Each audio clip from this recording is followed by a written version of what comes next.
Hi అండి, welcome to Tara textiles అండి. మళ్ళీ మహేశ్వరి సిల్క్ చూడండి ఒకసారి. వేరే మోడల్ అండి, కాకపోతే మనకి శారీ మొత్తం కూడా బటర్ఫ్లై వస్తుందండి. ఇదిగోండి ఒకసారి చూపిస్తున్నాను చూడండి. ఇలా శారీ మొత్తం కూడా బటర్ఫ్లై అండి.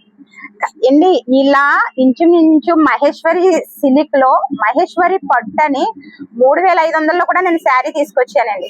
ఆ టైప్ లో కావాలన్నా కూడా మన దగ్గర మోడల్స్ ఉన్నాయండి. ఒకసారి చూడండి, మీకు ఇది చూపిస్తాను ఒకసారి. ఇదిగోండి, పళ్ళు అంతా కూడా పెద్ద పెద్ద బటర్ఫ్లైస్ ఇచ్చాడండి. సేమ్ ఇదే టైప్ లో బ్లౌజ్ ఇచ్చేసాడండి. కానీ మనకి బోర్డర్ మొత్తం కూడా జరీ వర్క్ వచ్చేసిందండి. ఇలా కావాలంటే కనుక మనకు కాస్ట్లీలో ఉన్నాయి, మీడియం లో ఉన్నాయి. ప్లస్ ఇంకోటి ఏంటంటే, ఈ శారీ కట్టుకుంటే మల్లేశ్వరి సినిమాలో హీరోయిన్ ఉంది చూసారా, మన లేడీస్ అంతా అలా కనిపిస్తారండి. అలా కనిపించాలనుకుంటే కనుక మన తారా షాప్ కి రావాల్సిందే. ఈ టైప్ లో మోడల్స్ కావాలంటే ఒకసారి మన షాప్ కి విజిట్ అవ్వండి. Thank you so much.